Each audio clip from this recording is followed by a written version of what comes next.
el hombre de la economía. ¿Cómo era?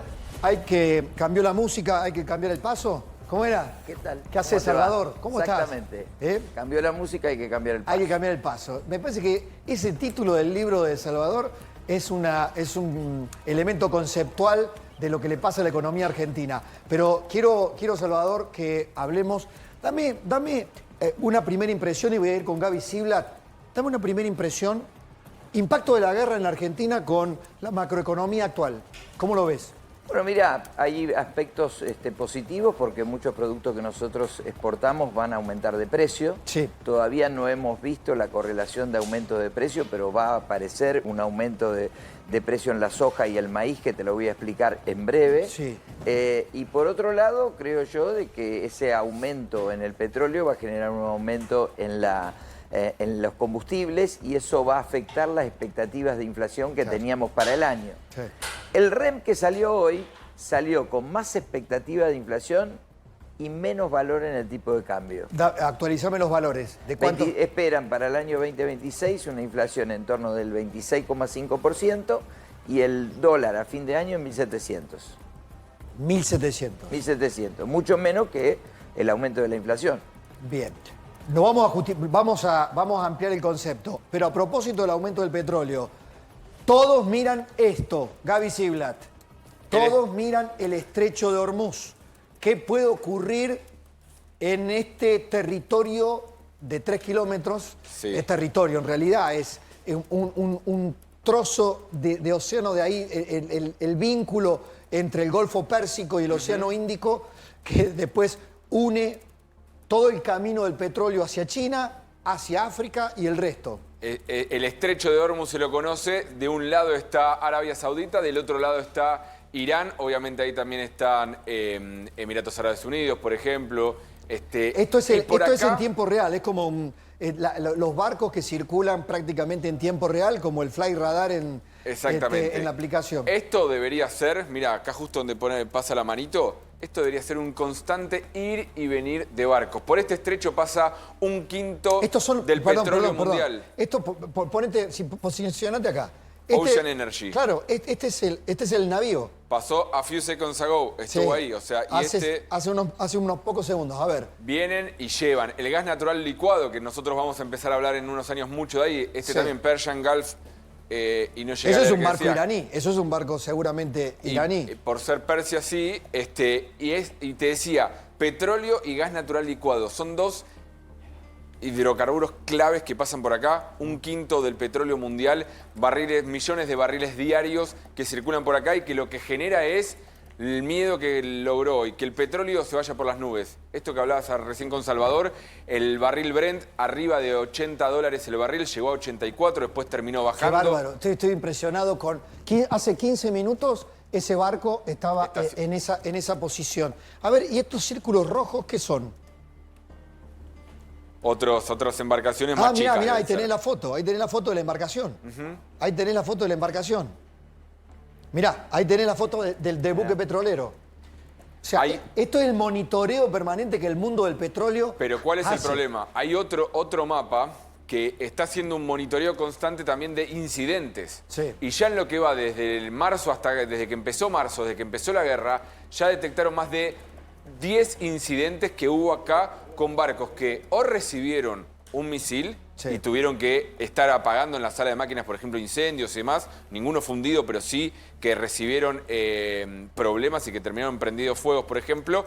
O que le cayeron misiles al lado, cerca, que tienen denuncias de vimos un misil y nos cayó a pocos kilómetros. Eso hace que esté todo paralizado ahora ahí. A ver, mostrame, tenemos la evolución en el tiempo del 28 de febrero a hoy. ¿Cómo fue el tránsito por el estrecho de Hormuz? Mirá. Ese lugar clave donde pasa el 25% del petróleo mundial. Mirá.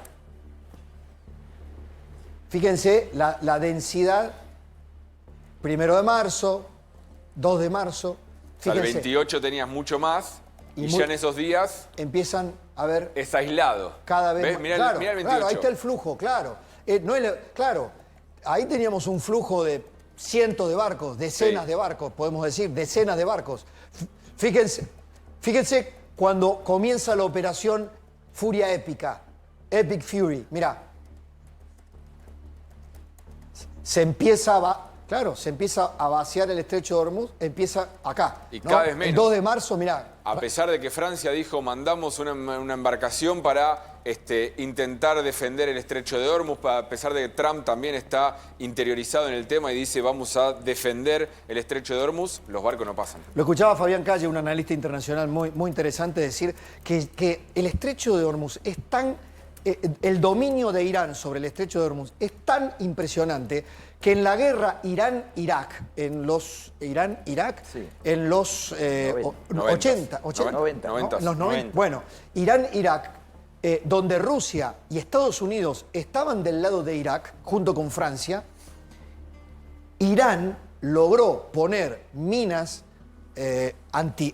antibarcos a lo largo de esos 3 kilómetros y no pudieron dominar el estrecho de Hormuz. Mira. Estados Unidos y Rusia juntos no pudieron dominar el estrecho de Hormuz. O sea, es un lugar táctico que ha sido dominio absoluto de Irán siempre, siempre. Por eso la amenaza, por eso China se inquieta, por eso Japón dice, cuidado, no lo vamos a permitir. Por eso Francia envía al portaaviones Charles de Gaulle. Esto es lo que te decía. Todo esto es algo que la inteligencia británica controla, la UKMTO, y ahí abajo lo vemos, que controla todo el tráfico navío por todo el mundo. Acá tiene detectado todas las denuncias que hay de incidentes. Los rojos son severos incidentes, los amarillos son no tan severos. Si cliqueamos, mirá, cliqueamos acá y te dice... un barco recibió un reporte de un incidente en el norte de Omán. La tripulación tuvo que ser evacuada y está a salvo. Vamos las a autoridades este están otro. investigando, sí. También, eso fue el 1 de marzo. Este otro. Sí. Se recibió un reporte de un incidente también mientras estaba transitando de Omán a través del estrecho de Hormuz. Un contenedor de un barco, bueno, claro. Recibió un proyectil. Un proyectil, mirá. Generando un fuego claro. en la máquina, en la sala de máquinas. Sí. No Bueno, generó impacto. Distintos reportes de incidentes con barcos. Y no generó impacto ambiental porque también tenés el problema de eso. Son barcos petroleros obvio, que si... Obvio. Esto es clave cuando dice lo del impacto ambiental. Te lo cambio ahí. Acá está. Sí. Dice, no hubo impacto, no fue reportado impacto ambiental, es porque es clave esa información por un, digamos, desastre ecológico, ¿no? Más de una decena de estos incidentes son los que están teniendo en vilo a las potencias en la región. Bien, bien. Poneme la placa económica que mientras tanto le quiero preguntar a Salvador. Salvador, en la guerra de Ucrania, claramente, Ucrania como uno de los graneros del mundo, el precio de los granos tuvo un impacto inmediato, ¿no? En el caso de una crisis del petróleo, si se profundizara, ¿Argentina padece o tiene oportunidad Vaca Muerta? Para vos. No, tiene oportunidad toda Argentina, porque Argentina tiene oportunidad Vaca Muerta y también tiene oportunidad con el GNL. Lo que mirábamos recién, Qatar está pasando el estrecho de Hormuz. Qatar vende el 20% del GNL mundial, o sea, hoy está faltando gas por todo el mundo, con lo cual el proceso de inversión en Vaca Muerta, a mi juicio, se va a acelerar. Ahora, veamos esto. El petróleo tiene un sustituto que son los biocombustibles. Los biocombustibles se hacen con soja, con maíz y con etanol. Con lo cual, vos te enfrentás a una campaña de 50 millones de toneladas de soja, de 57 millones de toneladas de maíz, y hay una anomalía muy importante. En el mercado de futuro de maíz, históricamente, la posición abril era más alta que la posición julio, porque en julio aparecía el maíz de Brasil y tiraba los precios abajo. Hoy la posición abril y la julio valen lo mismo. ¿Por qué? Porque, bueno, justamente porque va a haber una gran demanda de maíz para biocombustible. Claro. Porque los sustitutos hay que estudiar, porque creo que la gente se va a analizar el petróleo, pero no está mirando la segunda pelota, que son los sustitutos. Entonces Argentina en este momento va a tener una mejora del agro, una mejora del sector de petróleo y gas, y realmente todo eso te va a generar... Nosotros ya venimos con un precio internacional de la ganadería altísimo, o sea, el precio de la ganadería es sensacional. Nunca en la historia de Argentina alguien vendió un ternero a los precios que se venden ahora, ni un gordo al precio que se vende ahora. Con lo cual, ¿qué te estoy diciendo? Me estoy atajando de que la inflación va a ser más alta, pero este shock va a generar una gran entrada de divisas. Por eso te decía recién, el relevamiento de expectativa de mercado del Banco Central de la República Argentina te está diciendo, la inflación va a ser más alta, pero ojo que van a entrar tantos dólares que el dólar va a estar más bajo. ¿Y el impacto en precios, por qué se va a guiar? Bueno, lo que pasa es que el impacto en precios lo vamos a tener porque también el productor tiene un problema. Porque cuando te sube el petróleo te va a subir la urea, los fertilizantes, entonces va a tener una neutralización. Pero generalizame, estás haciendo un análisis del sector, que es tu especialidad, además, clara. Yo te hablo a nivel general, sí. A nivel precio en general. Vos decís, vamos a tener una expectativa de inflación más alta. Probablemente, digamos, vamos a tener un poquito de inflación más alta hasta que operen los sustitutos. No te voy a invitar a casa a comer un asado, te voy a invitar a comer cordero, pollo, cerdo, otra cosa. Acá en los mercados, cuando el precio, digamos, se pone alto por condiciones internacionales, operan los sustitutos. Nunca hablamos de los sustitutos, pero en todos los escenarios allá siempre operan. Yo te puedo llevar unos cabritos de Córdoba. En Rosario, ¿con qué me invitas? Con cerdo, con tenemos cerdo, digamos, pero muy bueno y a muy buen precio. Por ejemplo, los últimos años aumentó más de 3 kilos el consumo de cerdo cuando el consumo de vaca está en el mismo nivel. Entonces, yo creo que todo este ejercicio lo tenemos que hacer con todos los sustitutos. Ahora, digamos esto, si aumentan los combustibles, Argentina es un país que tiene mucha logística, con lo cual el impacto en precio lo vamos a tener. Bueno, atención, está toda la producción trabajando, incluso esta mesa de lujo que tengo con Horacio, con Manu, con Gaby y con Lucía. Tenemos información urgente ahora, estamos muy atentos, ojos bien abiertos a ver qué está pasando urgente, dale.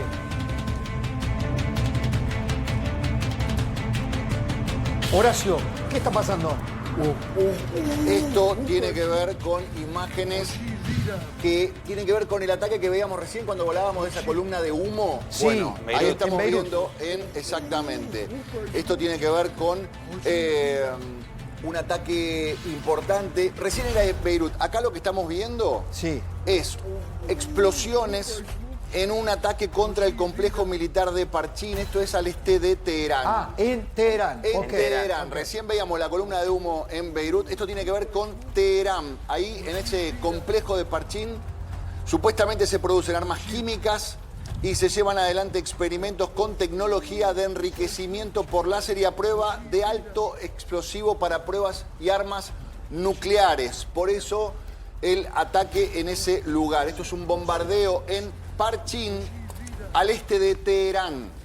Bien. Atención, Pablo, porque también esta información, y decimos la fuente porque corresponde en tiempos como estos, que da CNN desde Estados Unidos, pero plantean que Irán asegura que lanzó un ataque. El cuerpo de la Guardia Revolucionaria Islámica anuncia que lanzó un ataque híbrido de drones y misiles contra Israel. Esto es una comunicación reciente, es información, por supuesto, que está la noche permanentemente. La noche es el momento claro, del infierno, ¿no? Si lo sabrá Gabriel Astrovsky, nuestro compañero allí, ¿no? 3, 4 veces metiéndose en el refugio en Tel Aviv. Es el infierno en Teherán, es el infierno en Irán, pero también es, obviamente, en Israel. Anoche lo que se intentaba hacer, me explicaba algún amigo especialista que me está dando alguna información muy minuciosa, buscaron saturar el Iron Dome y el Iron Beam, las capas de protección que tiene Israel, bombardeando desde los dos lugares. Por eso el bombardeo de Israel en el Líbano. Desde el sur del Líbano hacia Tel Aviv y el resto de las ciudades israelíes, y desde Irán, simultáneamente, para tratar de saturar el sistema de defensa israelí. Bueno, nos conectamos con la visión argentina porque, ya me lo dijo Toma el otro día, atención, no hay que bajar la guardia en la Argentina. El alerta en la embajada, el alerta en los lugares judíos. ¿Por qué? Por esto, por la memoria y porque tenemos causas abiertas en pleno trámite, porque tenemos a un fiscal asesinado, según la justicia hasta ahora asesinado, el fiscal Nisman, que investigaba ¿qué cosa? Las relaciones del kirchnerismo con Irán, sus negocios y el famoso memorándum que fue quizá la mayor traición a la patria que produjo el kirchnerismo y que está en pleno debate judicial. Así es, Pablo, en estas últimas horas, lo habíamos anticipado acá, se iba a sumar un nuevo acusado un nuevo imputado en la causa AMIA, en este expediente que lleva más de 30 años en la Justicia Federal Penal. Es la investigación que más años acumula en los tribunales federales de Comodoro Pi y que tiene una fiscalía creada especialmente para que se concentre de forma exclusiva en la investigación. Hasta ahora hay 10 iraníes y libaneses señalados como responsables del atentado a la sede de la AMIA. Como recién se tiene el juicio en ausencia, es que eso le permitió al fiscal Sebastián Basso avanzar en la imputación formal y ayer pidió el procesamiento de esos 10 imputados. Sí.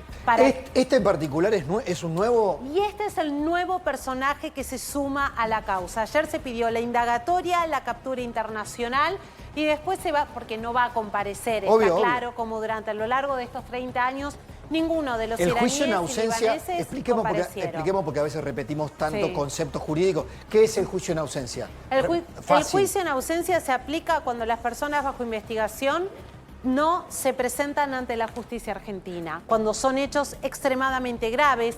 En este caso la AMIA fue declarado un delito de lesa humanidad y se convierte en la única herramienta que tiene el Estado argentino hoy para poder procesar, condenar a quienes ya la investigación determinó que son los responsables de este atentado. Exactamente.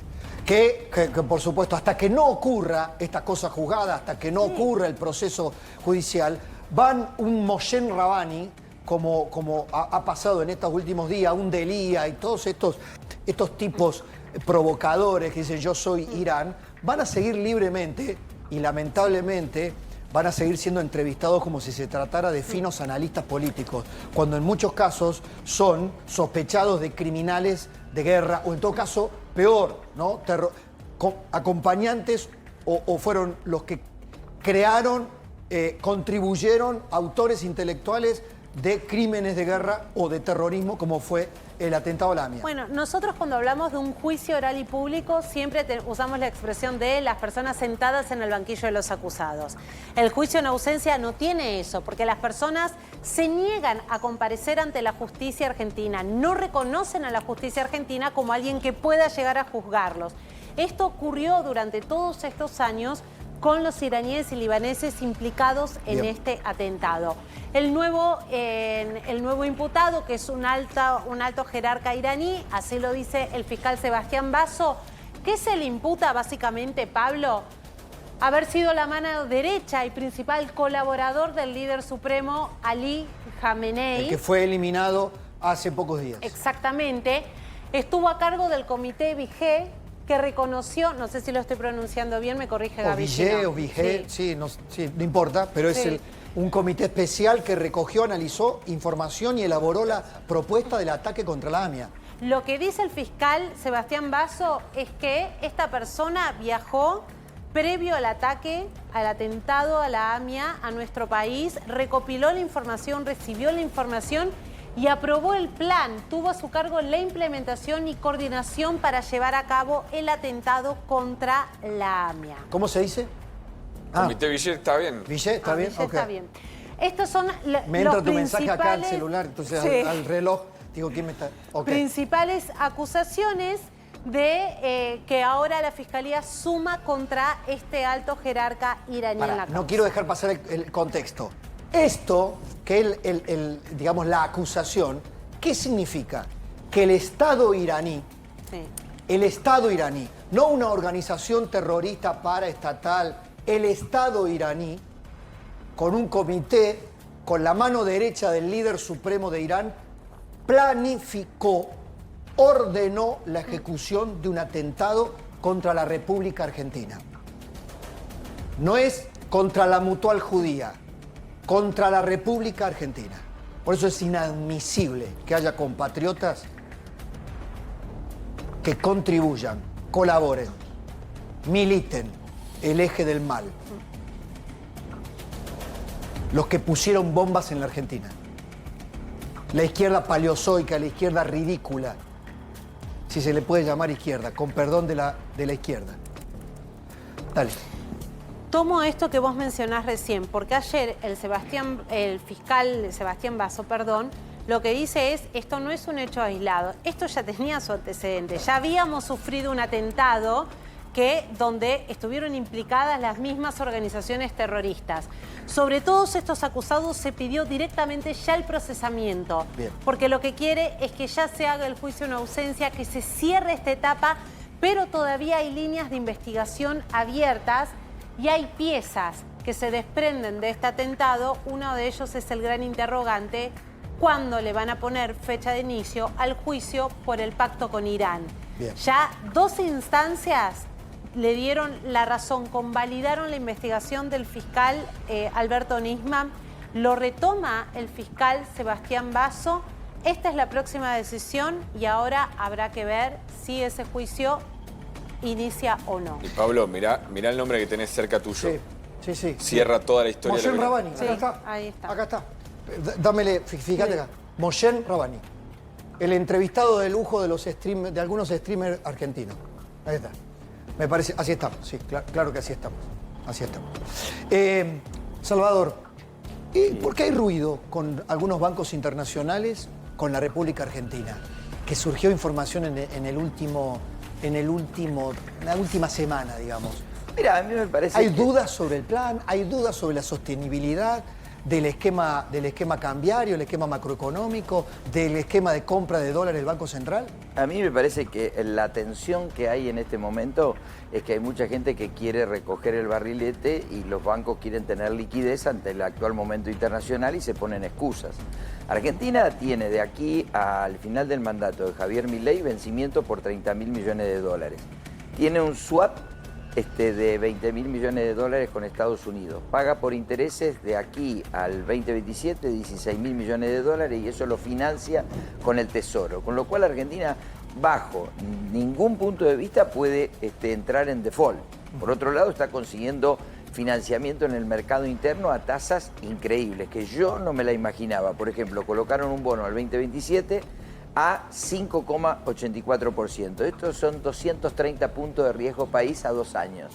Claro. Esa cuenta no la hace nadie. Ahora, bueno, Que no convalida ni siquiera el riesgo país que tenemos actualmente. Bueno, el riesgo país se mide como promedio y está en 540, pero el tramo corto de la curva está en 230.